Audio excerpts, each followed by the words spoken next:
It's your favorite YouTube dealer. I appreciate you guys for stopping in. We've been diving into a lot of different Korn lately. We got Chutes and Ladders today. Shout out to Jade. I actually was just going through my comments probably like 20 minutes ago, and one of the last comments I got was on one of my Korn videos from Jade, who said that we should check out Chutes and Ladders. I think you mentioned a few other ones that I will try to bookmark as well, but let's dive into this.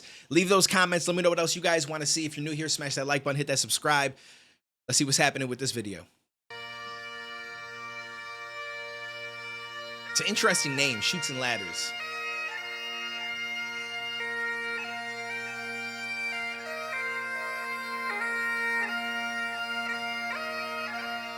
I mean, getting a little bagpipe in, okay.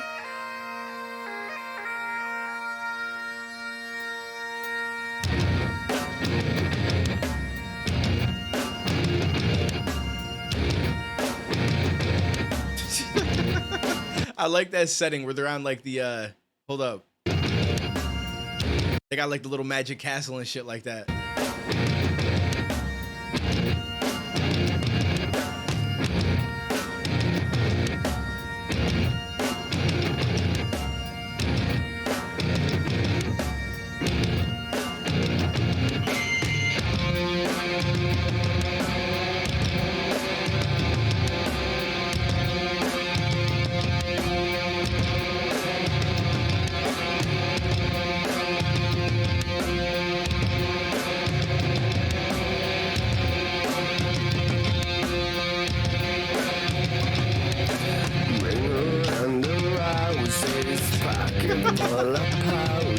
Okay. Ashes, we all fall down. Ring around the roses, pocket full of pouches.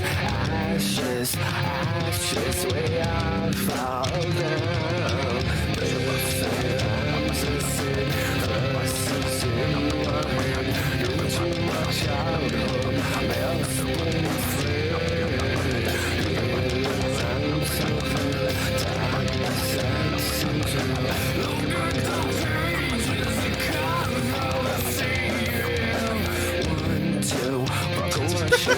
Okay, hold up. Is this whole song them going through different nursery rhymes? That's extremely interesting. But the most interesting part was the hook, which at least I assume that this is the hook.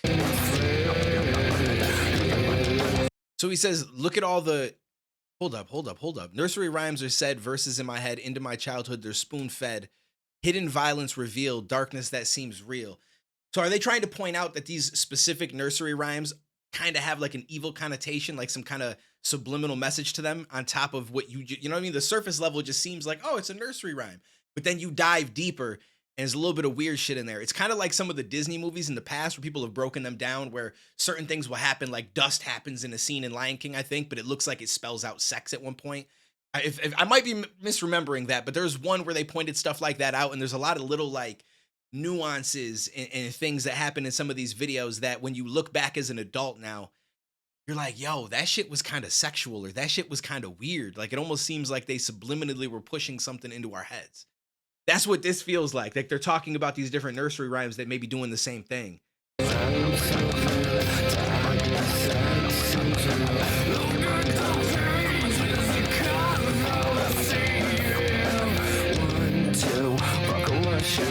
Three, four, shut the door. 5, 6, pick up sticks. 7, 8, lay them straight. London bridges falling down. London bridges falling down. My fair lady. If there is something specific within these, you guys got to let me know down in the comments. 'Cause I'm gonna be honest with you, I'm not sure. Like the London Bridge is falling down, I guess is just, why are we making a nursery rhyme about a bridge falling? Because that could obviously be tragic, especially if people are on it. The buckle my shoe one, I'm not completely sure as far as where it gets dark or violent. The ring around the rosies one, I don't know what a pocket full of posies are, but the whole ashes, we all fall down. I'm assuming it has something to do with that. I'm gonna have to look these up now, because now I'm kind of curious, like where the weird part comes in, or what people have said about these. Falling down, London bridges falling down. My fair lady.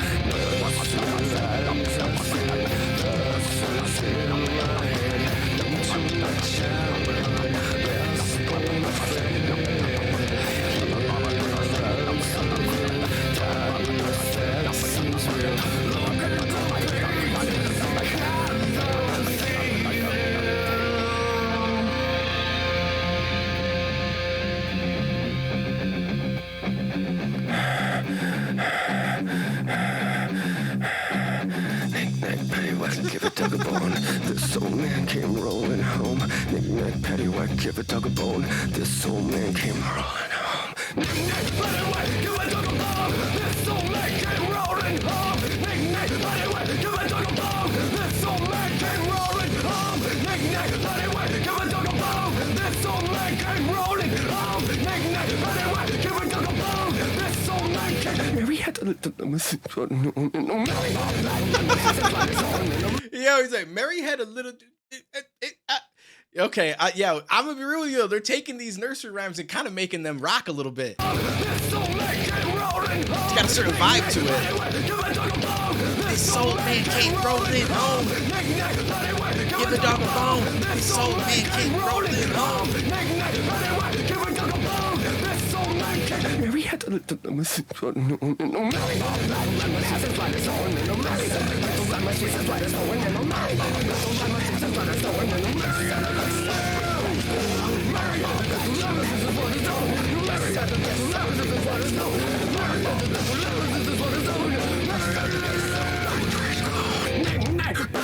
give a dog a bone.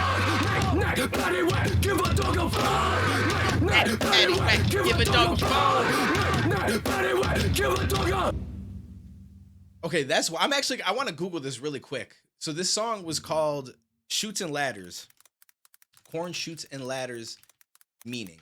I'm just curious, like I feel like there was something behind this. Because it's such an interesting approach. Okay, they literally started off with trigger warning. Do not read if you have a weak stomach or heart. So a lot of lyrics of Korn songs seem to scream about childhood abuse. The lyrics are wrapped in metaphor, but some are written plain as day. Shoots and Ladders is about how we ingrain songs into our childhood that seemed happy, but were really effing dark. Ring Around the Rosie is about the plague, for example.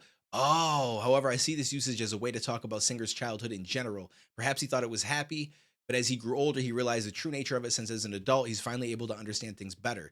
I think the lyrics paint a grotesque picture as well. It starts with Ring Around the Rosie, a classic children's rhyme.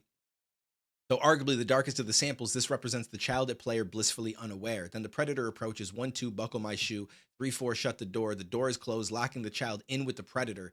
5, 6, pick up sticks. This could be a euphemism for something phallic. 7, 8, lay them straight. The child is laid upon the ground. London Bridge is falling down could be seen as the child's clothes falling to the floor, or even the child's innocent self being dropped suddenly. Suddenly, Mary Had a Little Lamb interrupts, almost as if something is immediately clicked in the mind, like a sudden memory. The little lamb is the child. The white fleece refers to the innocence and purity, which is now stained forever. The word madness is screamed over these lyrics. Perhaps this is when the actual event takes place. The child is now scarred and cannot go back. The first verse repeats again as the child is thrown into a world surrounded by other children who simply don't know any better. The child has to grow up with the confusion and memory of the trauma and is expected to just be a normal kid. Just like how we sing these dark rhymes to our children without realizing their nature. Okay, so that's just this person's interpretation. Whether or not that is actually what he meant, I don't know. But that's very interesting. I don't think that that's a bad analogy, especially given the one song from Korn that is about a situation similar to that.